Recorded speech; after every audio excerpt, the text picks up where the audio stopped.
के 7 बजने वाले हैं। वक्त है अपना बिहार का। आपके साथ मैं हूं शिप्रा झा। जगदेव प्रसाद की शहादत दिवस पर आरजेडी ने पार्टी दफ्तर में एक कार्यक्रम आयोजित किया था और आरजेडी अध्यक्ष लालू प्रसाद ने कुशवाहा समाज को एकजुट करने की बात कहकर कुशवाहा वोट बैंक को साधने की कोशिश की, लेकिन आरएलएम के अध्यक्ष और राज्यसभा सांसद उपेंद्र कुशवाहा ने कहा, ये लाख कोशिश कर लें, कुशवाहा समाज कभी भी इनके साथ नहीं जाने वाला, क्योंकि लोग आज भी इनके शासन में हुए जातियों को याद कर सिहर जाते हैं। ये पटना का जगदेव पथ है और जगदेव बाबू को बिहार का लेनिन भी कहा जाता है। 100 में 90 शोषित है और 90 भाग हमारा है, इसका नारा देने वाले जगदेव बाबू का आज शहादत दिवस है और जगदेव प्रसाद के शहादत दिवस पर बिहार में वोट की सियासत तेज है। 5 सितंबर को बिहार के लेनिन कहे जाने वाले जगदेव प्रसाद का शहादत दिवस है। मौका भले ही जगदेव प्रसाद की शहादत का हो, नेताओं को चिंता कुशवाहा वोट बैंक की ज्यादा रही। सुबह सुबह आरजेडी अध्यक्ष लालू प्रसाद ने सोशल मीडिया एक्स पर पोस्ट करके लिखा, अमर शहीद स्वर्गीय बाबू जगदेव प्रसाद कुशवाहा जी के शहादत दिवस पर कोटि कोटि नमन। बिहार लेनिन जगदेव बाबू वह प्रेरणा है जिनसे वंचित वर्ग आज भी संघर्ष करने की ताकत पाते हैं। वहीं इस मौके पर आरजेडी दफ्तर में शहीद जगदेव बाबू को श्रद्धांजलि भी दी गई और कुशवाहा समाज के लोगों का जुटान भी किया गया। आपकी लड़ाई को तेजस्वी और लालू जी और राष्ट्रीय जनता दल लड़ने का काम करेगा। आरजेडी की ओर से कार्यक्रम के जरिए कुशवाहा समाज को एकजुट करने की बात कही गई, लेकिन जगदेव प्रसाद के बेटे और पूर्व मंत्री नागमणि का कहना है कि कुशवाहा समाज को अब मुख्यमंत्री की कुर्सी से कम कुछ भी मंजूर नहीं। बिहार में मेजर जितने कास्ट कम्युनिटी हैं, करीब करीब सबसे सीएम बना, व्हाई नॉट कुशवाहा, कोयरी से क्यों नहीं।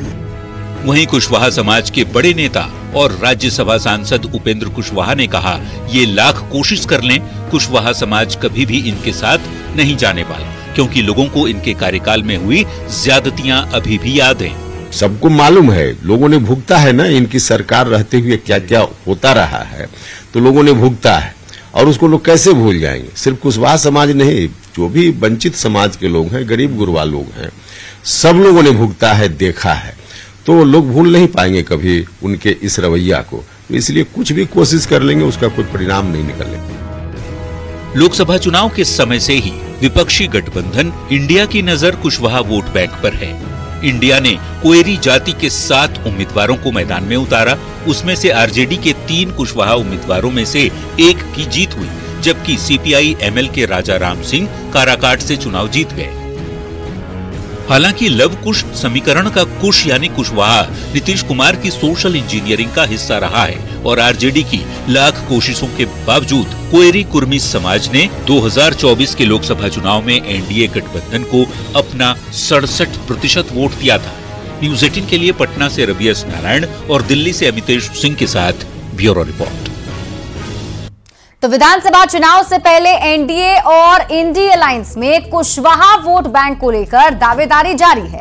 आरजेडी ने पटना में कार्यक्रम किया तो जेडीयू की ओर से पूर्वी चंपारण में जगदेव प्रसाद के शहादत दिवस का आयोजन किया गया। छौड़ा दानों में आयोजित समारोह में केंद्रीय मंत्री सतीश चंद्र दुबे के साथ ही बिहार सरकार के मंत्री श्रवण कुमार, सांसद संजय जायसवाल भी मौजूद रहे और इस दौरान केंद्रीय मंत्री ने दावा किया कि शहीद जगदेव प्रसाद के सपने को पीएम और सीएम नीतीश कुमार ही पूरा कर रहे हैं। पैसा देता है, बिहार काम करेगा, बिहार अपने आय से भी विकास कर रहा है।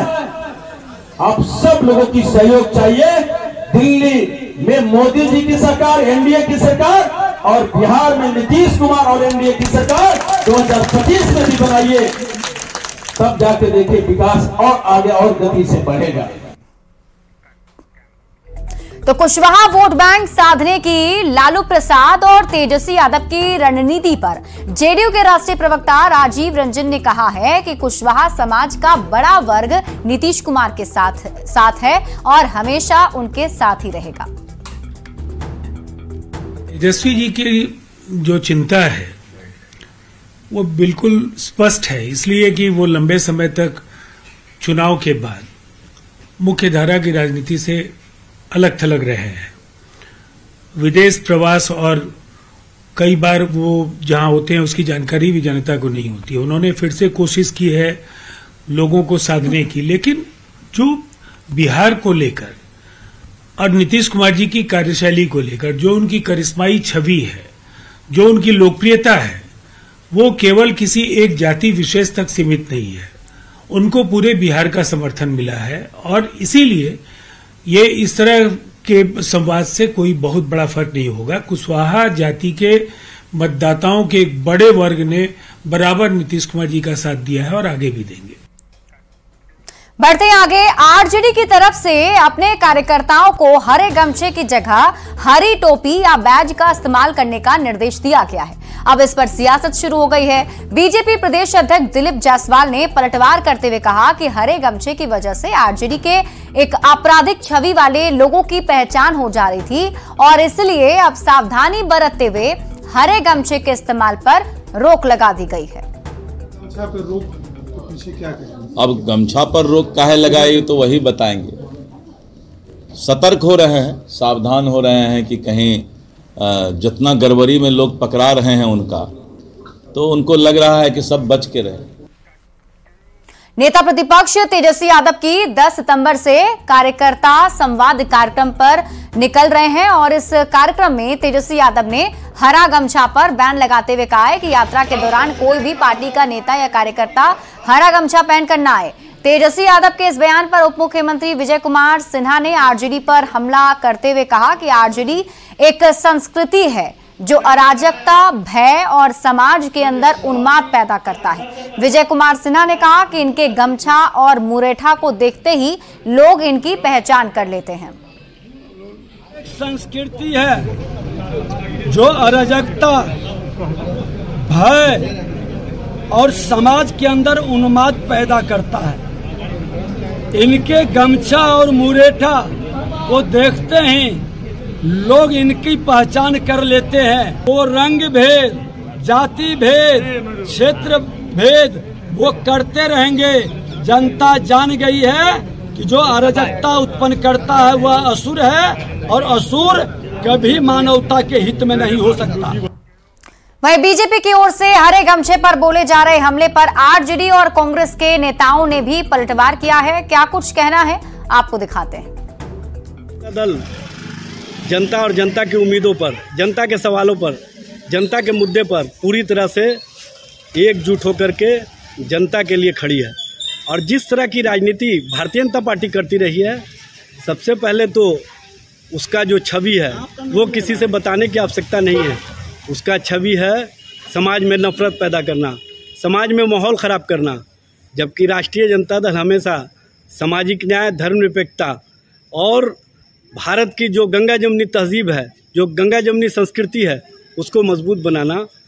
गमछे से टोपी में आ गए और समय के साथ तो परिवर्तन होता ही रहता है। आप आरएसएस को ही देख लीजिए ना, फुल पैंट से हाफ पैंट में आ गए, तो इसमें कौन सी बात है। अगर इस चीज को भी लेकर मुद्दा बनाना है तो अलग बात है। भारतीय जनता पार्टी और एनडीए की डबल इंजन की जो सरकार है, बिहार में जो अपराध हो रहे हैं उसको भटकाने के लिए ये सारे मुद्दे पकड़ के प्रोपेगेंडा बजा रहे हैं। अरे भाई जवाब दीजिए, बिहार की जनता जानना चाहती है। जो लगभग 100 के ऊपर आंकड़े पार कर गए हैं 15 दिनों में अपराध का, उसका जवाब और नियंत्रण कौन देगा। दरअसल तेजस्वी यादव के इस फरमान के बाद से बिहार में देखिए सियासत जरूर हो रही है, क्योंकि लालू प्रसाद यादव ने एक वक्त में कहा था कि हरा गमछा और हरी टोपी जो है वो लाइसेंस है आरजेडी का। हालांकि तेजस्वी यादव ने हरे गमछे पर बैन लगा दिया है। बढ़ते आगे और बात करते हैं अगली खबर की। जेडीयू एमएलसी संजय सिंह ने बाढ़ से चुनाव लड़ने का दावा किया है और अब इस दावे ने जेडीयू में हलचल मचा दी है। बाढ़ विधानसभा सीट से लगातार 4 बार से विधायक ज्ञानेंद्र सिंह ज्ञानू ने किसी भी वैकेंसी से इनकार कर दिया है।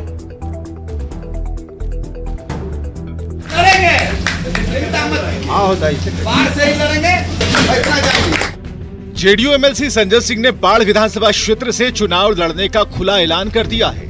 इस ऐलान के बाद जेडीयू खेमे में हलचल बढ़ गई। संजय सिंह के सरकारी आवास पर बाढ़ से आए समर्थकों के सामने उन्होंने अपने दिल की बात कह डाली। हम लड़ेंगे, बाढ़ से ही लड़ेंगे, आप लोगों को विश्वास जब मन बन जाता है ना तो आगे क्या युद्ध के मैदान में कभी घबराना नहीं चाहिए। युद्ध के मैदान में जब कूद गए हैं, अंतिम दम तक लड़ाई लड़ेंगे। आप लोग का आशीर्वाद रहा। बाढ़ विधानसभा क्षेत्र से आए लोगों को संजय सिंह ने युद्ध के मैदान से पीछे नहीं हटने की बात तो कह दी, लेकिन बाढ़ से लगातार 4 बार के विधायक ज्ञानेंद्र सिंह ज्ञानू ने बाढ़ सीट पर कोई भी वैकेंसी होने की बात से इनकार कर दिया। साथ ही लोकतंत्र में किसी को भी कहीं से या किसी दल या निर्दलीय लड़ने की आजादी का भी जिक्र किया। ज्ञानेंद्र सिंह ज्ञानू के बयान को सुनने से पहले बाढ़ विधानसभा क्षेत्र को जानिए। बाढ़ विधानसभा सीट राजपूत बहुल क्षेत्र है। पटना जिले का मिनी चित्तौड़गढ़ भी इसे कहते हैं। ज्ञानेंद्र सिंह ज्ञानू राजपूत जाति से आते हैं। 2005 से ज्ञानेंद्र सिंह ज्ञानू यहां से विधायक हैं। ज्ञानेंद्र सिंह ज्ञानू बीजेपी से पहले जेडीयू में थे। 2005 से लेकर 2015 तक जेडीयू की टिकट पर ये जीते। 2015 में ज्ञानू बीजेपी के साथ चले गए। बाबू साहब लोग हैं सब, तो चाहे वो रहने वाला किसी कोने का हो, सब चाहता है कि बाढ़ से एमएलए हो जाएगा। तो बाढ़ से दोबारा एमएलए होना कितना डिफिकल्ट है। हम तो 4 बार से एमएलए हुए हैं, तो इतना हम लोग इतना मेहनत, जितना जनता का प्रेम और जनता का प्रेम स्नेह, कार्यकर्ता का प्रेम स्नेह, ये तब के टिकट मिलना कहाँ से किसी का सवाल पैदा होता है, किसी को टिकट कहाँ मिले। 2020 में बीजेपी जेडीयू गठबंधन के तहत बाढ़ सीट बीजेपी के हिस्से में गई थी। ज्ञानेंद्र सिंह ज्ञानू ने इस सीट पर जीत दर्ज की थी, लेकिन संजय सिंह के ऐलान के बाद मुश्किल में नीतीश कुमार के साथ साथ बीजेपी भी है। भविष्य में दोनों दलों के बीच टकराव की भी संभावना है। देखते हैं इस सीट से कौन चुनाव लड़ता है। अनिरुद्ध, न्यूज़ 18 बाढ़। 2025 में बिहार में विधानसभा का चुनाव होना है, लेकिन उससे पहले ही अभी से ही टिकट को लेकर भी जो दावेदारी है वो पेश की जा रही है। हालांकि देखना होगा कि अब जेडीयू की तरफ से जो नेता ने दावा किया है उसका क्या कुछ जवाब मिलता है। बढ़ते हैं आगे और अब बात अगली खबर ही करेंगे। रात का अंधेरा और प्रेमी जोड़ों पर हैवानों की नजर। सुपौल की घटना आपको झकझोर कर रख देगी। वो रहम की भीख मांगते रहे और हैवानों ने उन्हें सबक सिखाने के लिए नंगा तक कर दिया। इंसानियत को शर्मसार करती इस कहानी के पीछे की सच्चाई क्या है, आप इस रिपोर्ट के जरिए देखिए। प्रेमी जोड़े के साथ खुलेआम बर्बरता, लड़के को मेले से पकड़ा, लड़की को घर से उठाया।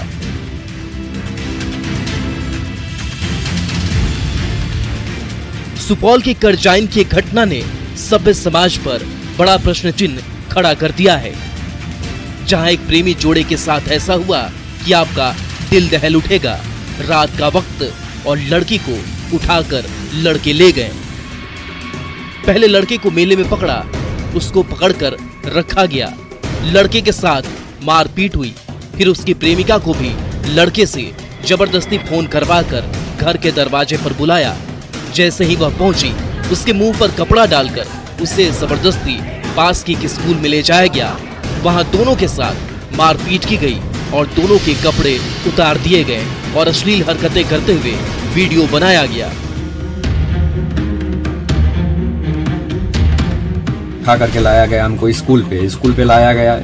स्कूल पे लाने के बाद जो है हमको मारा पीटा खूब और बोला कि तुम जिस लड़की से बात करता है उसके पास कॉल करो। उसके पास हम कॉल किए कि तुम घर से बाहर निकलो, तो ये घर से बाहर निकले। घर से बाहर निकलने के बाद जो है इसको भी 2-3 लड़का आया, यहाँ से उठा करके ले गया वहाँ पे स्कूल पे, और हम दोनों को बहुत मारा पीटा। उसके बाद जो है मारने पीटने के बाद जो है हम लोग को दोनों आदमी का कपड़ा निकलवा करके रख दिया। 28 अगस्त का ये वीडियो बताया जा रहा है। करजाइन थाने में 3 सितंबर को केस दर्ज हुआ। मामले में एक आरोपी की गिरफ्तारी हुई, लेकिन इस घटना के बाद कई सवाल भी हैं। प्रेमी जोड़े से बर्बरता की इजाजत किसने दी? लड़की को घर से उठाने की हिम्मत कैसे? सारे आरोपियों की गिरफ्तारी कब तक? बार बार क्यों हो रही ऐसी वारदात? जिस बेटी के साथ ऐसा हुआ, उसके साथ मौजूद उसके प्रेमी से ही घर वालों ने रिश्ता तय किया है। जिस लड़के से वो प्यार करती है, उसके साथ वो खुश रहे, ये सपना परिवार वालों ने देखा था। पर इस बीच हुई इस शर्मनाक घटना ने सभी को झकझोर दिया। इस लड़का के साथ हमारा लड़की बात करती थी, कभी कभार बात करती थी, शादी का बात हो चुका था। हम मार्च में शादी करते तब तक ऐसा घटना को अंजाम दे दिया ये लोग। जरूरत है बड़ा एक्शन की, ताकि समाज में ऐसी घटनाएं बार बार ना दोहराई जाए और हर पिता की लाडली इन हैवानों का शिकार ना हो। सुपौल से न्यूज़ 18 के लिए अमित कुमार झा की रिपोर्ट। ये वो घटनाएं हैं जो समाज को शर्मसार करती है और सोचने पर मजबूर करती है कि आखिर कैसी मानसिकता के लोग इस समाज में रह रहे हैं। बढ़ते आगे और अब बात करेंगे अगली खबर की।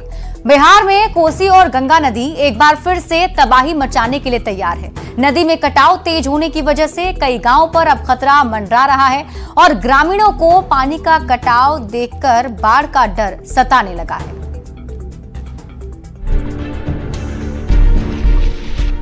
ये है दर्द की तस्वीर जिसे महसूस किया जा सकता है। इसके लिए शब्द की जरूरत नहीं, क्योंकि जब इनकी आवाज निकलती है तो बेबसी साफ नजर आती है। सहरसा के नौहट्टा प्रखंड के कई पंचायत के लोग इस समय इसी दर्द से गुजर रहे हैं, क्योंकि कोसी नदी उफान पर है और लोगों का सपनों वाला आशियाना एक एक कर पानी में समा रहा है। हमको घर कट गए, 4 गो घर कट गए, एगो दुआर 5 गो, धान तान सब दहा गए, कुछ कतो नहीं है। 2 माल जाल मोरे है, अपना 3 साल लोग भा गए। बेबसी इस कदर है कि एक तरफ कटाव की मार है तो दूसरी तरफ अधिकारियों का रूखापन, जो मदद के लिए वो भरोसा नहीं देता जो जीने की आस के लिए जरूरी है।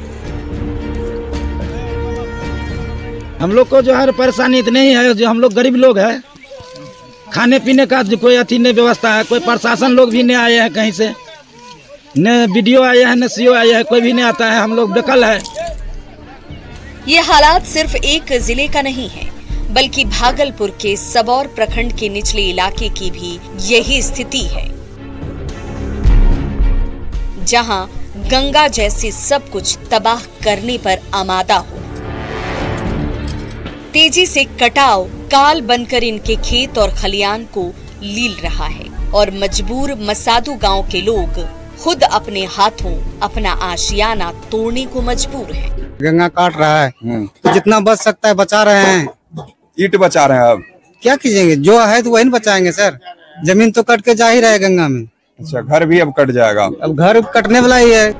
बाढ़, कटाव और पलायन जैसी इनकी नियति बन चुकी है।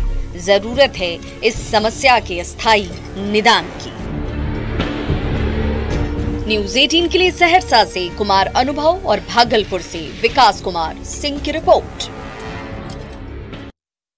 बढ़ते आगे, मुख्यमंत्री नीतीश कुमार ने आरा को आज कई सौगात दी है। उन्होंने वीर कुंवर सिंह यूनिवर्सिटी के नए कैंपस में 555 करोड़ की लागत से बन रहे मेडिकल कॉलेज का निरीक्षण किया। नीतीश कुमार के साथ उप मुख्यमंत्री विजय कुमार सिन्हा और स्वास्थ्य मंत्री मंगल पांडे भी मौजूद रहे। नीतीश कुमार बड़हरा प्रखंड के बखोरापुर पंचायत में नए पंचायत सरकार भवन पहुंचे। मुख्यमंत्री ने कुल 41 करोड़ 63 लाख रुपए की योजनाओं का उद्घाटन और 15 करोड़ 66 लाख की योजना का शिलान्यास किया है। इसके बाद सीएम नीतीश कुमार ने बखोरापुर काली मंदिर में पूजा अर्चना भी की। आरा में मुख्यमंत्री नीतीश कुमार के कार्यक्रम में माले सांसद सुदामा प्रसाद ने धक्का मुक्की करने का आरोप लगाया है। सुरक्षा गार्ड पर सांसद, विधायक और एमएलसी को धक्का देकर भगाने का आरोप लगाया गया। आरा के सांसद ने कहा कि रवैया ठीक नहीं है, जिसे निमंत्रण देकर मुख्यमंत्री के कार्यक्रम में बुलाया गया उन्हीं जनप्रतिनिधियों की बेइज्जती की गई। माले विधायक सुदामा प्रसाद का आरोप है कि उन्हें 1-2 नहीं बल्कि 3-3 बार धक्का देकर भगाया गया। यहाँ लगा कि सिर्फ रिमोट दबाने के लिए आए थे। रिमोट दबाना पटना से दबा देते, सीएम हाउस से दबा देते। इतना बड़ा ताम झाम, इतना बड़ा खर्चा करने की क्या जरूरत थी? हाँ, एक भगदड़ की एमपी को कमांडो ठेल के भगा दे, विधायक को ठेल के भगा दे। जनता को ये लोग क्या समझते हैं? जनता का जो है संबोधन, जनता का नियंत्रण नेता करता है ना, कि कमांडो करेगा। प्रोटोकॉल है, ठीक है, आप और 1000 कमांडो रखिए। टेलीकॉम सेक्टर की दिग्गज कंपनी रिलायंस जियो आज यानी कि 5 सितंबर को अपनी स्थापना की 8वीं सालगिरह मना रहा है। ट्राई के मुताबिक जियो के नेटवर्क पर डेटा खपत का आंकड़ा 73 गुना से भी अधिक बढ़कर 30.3 GB प्रति माह प्रति ग्राहक हो चुका है और जियो डेटा यूज में दुनिया की नंबर 1 कंपनी बन चुकी है। यही नहीं, डेटा खपत में भारत 155वें से पहले स्थान पर पहुंच चुका है। जियो नेटवर्क पर दुनिया का 8% मोबाइल डेटा चलता है। 5G को लेकर जल्द जियो की तरफ से बड़े प्लान भी सामने आने वाले हैं।